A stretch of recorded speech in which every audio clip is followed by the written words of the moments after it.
Hello, it's Siobhan here, the Galloping Housewife, and I have to put the car in gear. I'm actually in, I don't know whether you pay any attention to what I'm in, and actually, God, I'm one of these people that people say, oh, what are they driving? It's like, like, I don't even remember what colour it is, let alone what the vehicle looks like, and certainly not make and model. I'm just, it goes over my head. And yeah, so, but just in case you are that kind of person that notices people's surroundings and what they're driving and all this type of stuff, I'm in Terry. I'm in my husband's car at the moment. Well, no, it's my car. In fact, I went and bought this on my own. And Dave rang up and said, where are you? And I said, oh, I'm at the car dealership. He said, what are you doing at the car dealership? I said, buying a car. So anyway, I did that. But yeah, it is the car that David tends to drive most of the time. Yeah, it's just, well, he likes it. It's more convenient for him. And or rather I like mine. So but this is a towing vehicle, so anytime I need to take the horses anywhere, it's mine. But the other thing is that this is a more expensive car than mine, and the insurance is higher, and so at the moment we've got a youngest kid who is learning to drive, and so putting his name on the insurance of this one is a bit pricey. Well, it's twice the price of putting it on my car, and so he's taken with David my car, driving up to Glasgow because it's Saturday and it's rugby day, and David's team's not playing, so David's going up there to manage, and Clive's doing his videoing. It's all very normal Saturday stuff for us, and so I had a really slow morning today, so yeah, I woke up actually quite early, but it took me a while to get out of bed, and it's I haven't been particularly productive this morning, so I did a little bit at home, and now I'm on my way out to the horses, which is nice. It is an absolute corker day here, 15.5 degrees, can you believe it? That's actually like midsummer temperatures for Scotland, so yeah, here we are on the whatever it is of March, and it's quite nice. A little bit of wind, but that's fine. So going down to play with the ponies. Yesterday I went out, and yeah, it was a cracking, and it was actually even better day yesterday. It was a bit cooler, but absolutely no wind, and I was like, yeah, have a great day. I'm Mitch, and the horses are being shod in the morning, and went to put them on the lunge, and the yard owner's husband has a building business, scaffolding business, and so they keep quite a bit of equipment in the yard, and what I didn't know was that they were him and the boys, some of the lads that work for him, were down the bottom filling up a trailer with fencing stuff, and so there was all this like throwing shit going on and clinging trailers, and it came up past the arena. And now honestly, Mitch is not a very spooky horse, but he is a horse that will take advantage of anything to be a bit of a dick at the moment.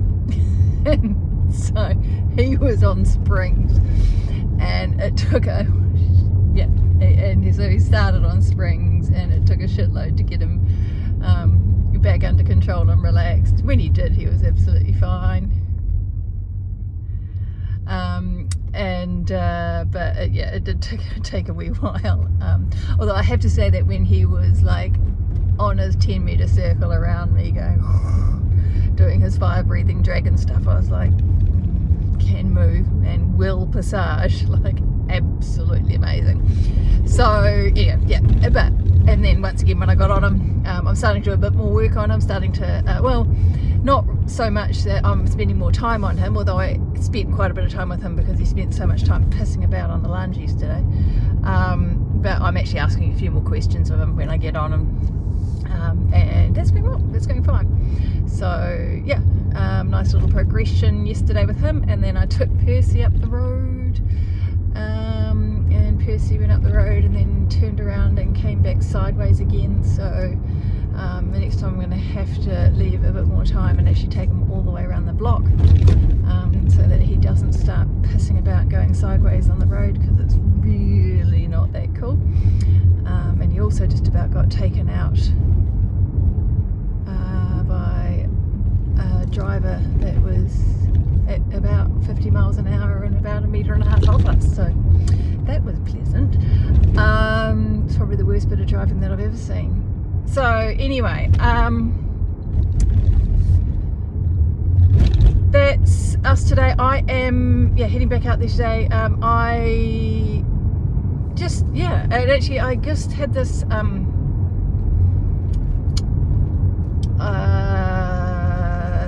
thing overnight where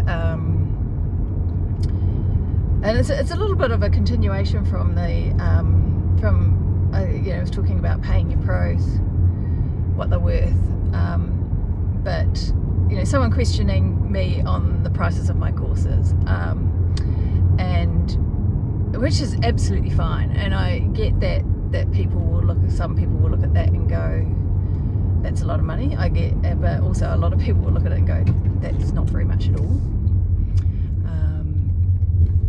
And I certainly know in the self-help space that my courses are expensive. But the other thing is that it's like, it is what it is. That's the that's the value that I've put on them. The work in there is excellent, and it's taken me a long time to put it together, a long time to research all the shit that goes in there, just like I was talking about the other day with your photographer who only takes 15 minutes to take a photo, but is taking a photo on £10,000 camera with a decade of training and experience behind that, to get behind that 15 minutes to get the great shot. It's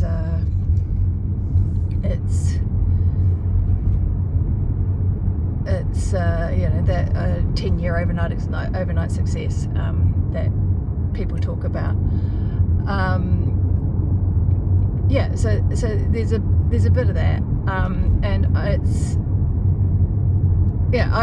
I really wanted to come here and say, I won't apologise for the price that I put my courses at. I actually think that they are incredible value, and consequently, you might see me putting in, if I'm launching them, might put them up a little bit at a discount price, an early bird price, or a pre-order price for something. But discounts is not my thing. Because discounts just value the service at that. But my other thing was that when you're setting your prices, maybe like if you're a coach, it's don't be afraid to charge what you need to charge for it. Don't be afraid to charge what you think you're worth.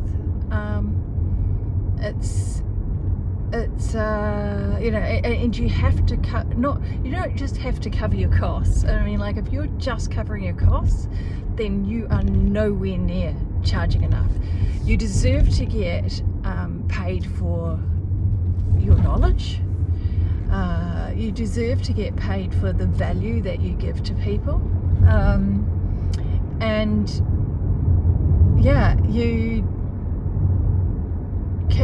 You can, like I said, you can price yourself wherever you like.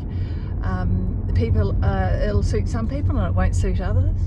But I would suggest also that if people can't afford, to pay £60 or £100 for a riding lesson. They can't really afford to look after their horses, because that's part of it. It's kind of like it's only a tiny fraction of the cost. Maybe they won't come as often, but it's like, it's an interesting equation that people will, where people will decide to save their money, so to speak. And also I find it really also around the coaching thing. So I coach, my courses are, it's not so much that I coach, because I don't coach, but my courses are about lifestyle design, I guess, sort of the actions behind that turn the inspiration into transformation. That's really cool. I should coin that phrase. Or in the health and fitness, that I coach with the health and fitness stuff, or and I will be writing some courses, kind of, I guess, business and financial related, but it's for people who operate within the, particularly for people who operate within the equestrian industry. So they have that's where I am, and they are coaching. They are courses. People will pay for courses. You'll pay to go to a clinic to improve your riding. You'll pay to go to you'll pay to do a photography course or an art course. You will pay to go to university or do a university paper or whatever. You'll pay to go to various conferences. It's like, well, it's and people, and I understand that a lot of people don't want to spend money in the self-help and the sort of transformational space, then that's absolutely fine, but a lot of people do. So yeah, when you make judgments, it's about me, because that's what I saw, but also you make judgments about what coaches are charging, what physiotherapists are charging, what your farrier is charging, and it's like there's just no need. It's like, if that person's priced outside what you'd pay, that's all the information you need. You go, that's fine, it's not for me, and you move on. It's those judgment calls are not for you to make. No one, sitting there saying people are too expensive is wrong. You don't know what has gone into that, and and like I said, for a lot of people, they will be far from too expensive. They'll be too cheap. There actually is a lot of perceived value out there too. People that look at 2 bottles of wine, and one's £10 and the one beside it is £80, and the £80 one magically tastes better. And I mean, there might be an improvement in quality from one to the other, but is it 8 times the quality? Probably not. But if you're going to pay £80 for a bottle of wine to have with your meal, then you are going to treat it differently, and it will probably add to the experience, because you'll feel like you have as much, because you feel like you've treated yourself, you've treated your guests, or whatever. And there's a lot to be said for skin in the game. There's a lot to be said for that feeling of buying a new pair of shoes, which makes you go out for a run. Signing up for the yoga class, which it's all prepaid, so you turn up every week. It's the same in self-help coaching stuff. If you pay money, you will do the work, and if you do the work, then you're going to get the changes. Right, that's enough for today. So yeah, just talking about money, because no one does. No one talks about money. No one talks about pricing. People are really judgmental about it, but we're taught to shy away from it all the time. And especially if you're working and living in the equestrian industry, it's something that we are absolutely shite at. And yeah, if the industry is going to continue, we actually need to make it sustainable, and part of that is paying people for the work that they do within the industry, and paying people for their expertise, rewarding them for their expertise. Right, I am fucking off now. I will probably see you tomorrow. Oh no, I might not see you tomorrow because I might be bringing my husband out, and I don't like to talk when someone else is in the car. So I will see you the next time I'm coming out here on my own. Right, bye.